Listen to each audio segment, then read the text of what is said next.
It's marvelous. I mean, I really mean this in the most honest and admirable way, that it is wonderful to have a jazz festival. But if you do not teach the children how to play a musical instrument, then it's really pointless. We do not come into this world knowing everything. You have to be taught. You have to be taught appreciation. You have to be taught how to think. These things have to be taught.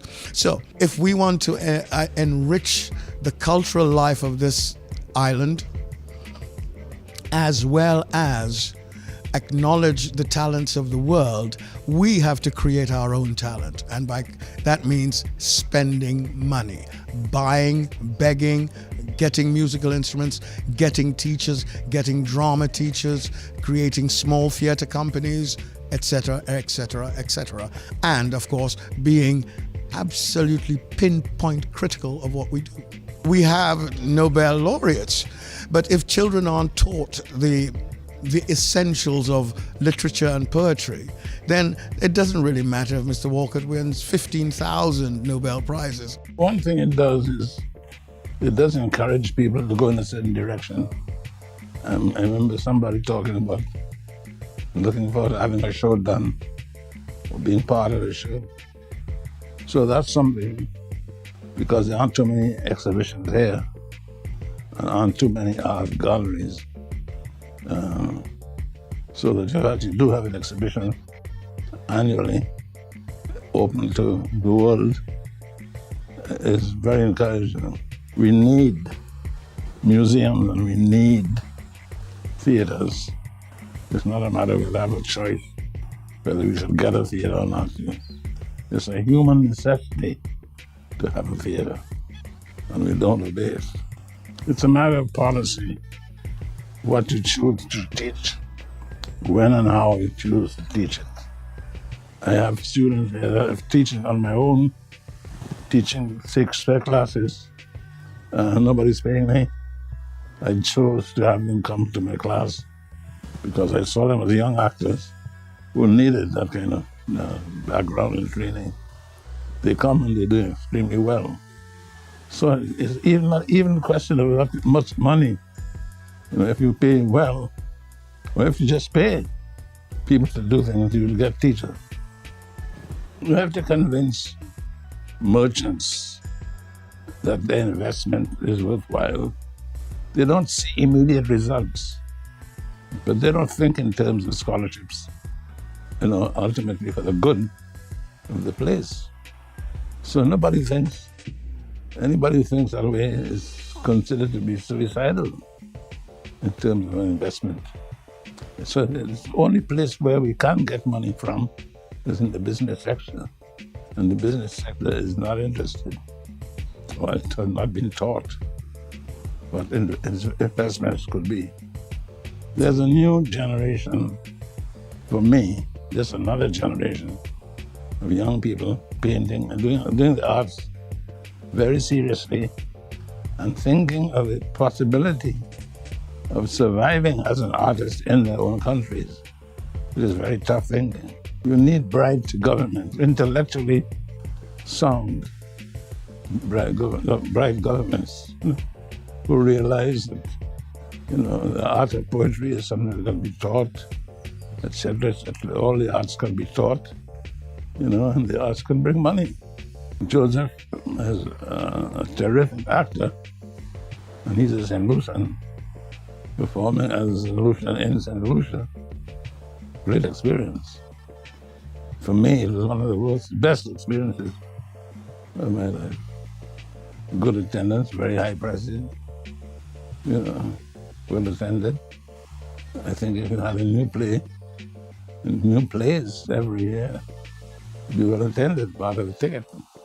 No, I'm very grateful for the people who did the play. It was a success, very good success. And I hope that more of the kind happens next year.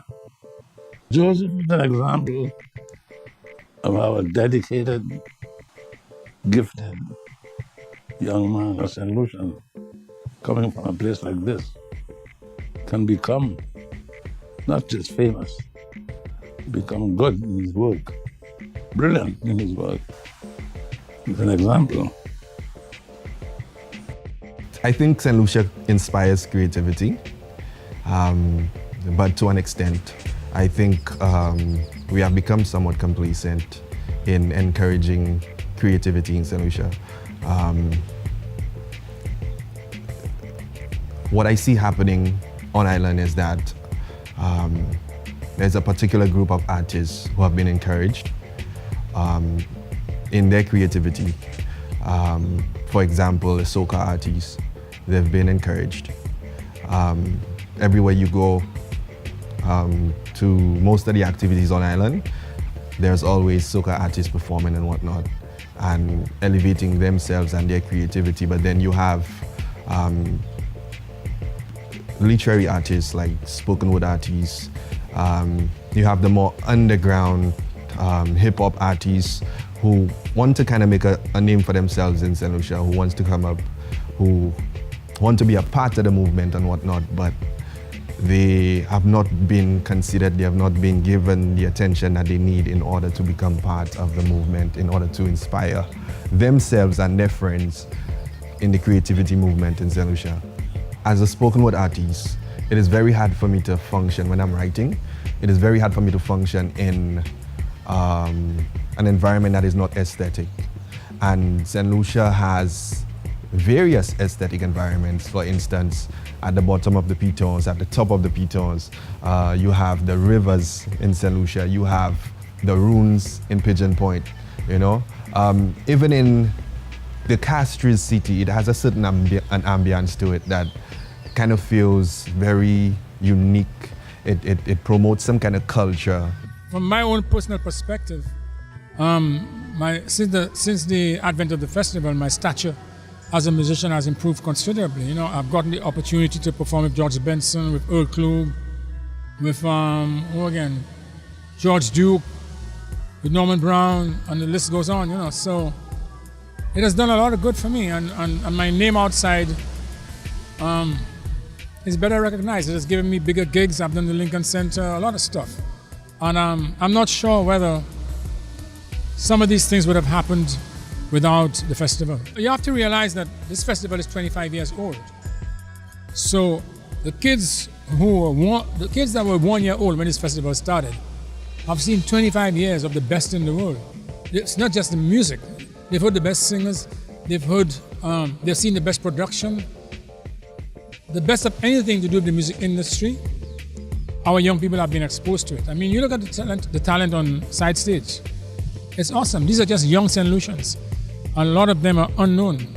So this festival has done wonders for the music in St. Lucia.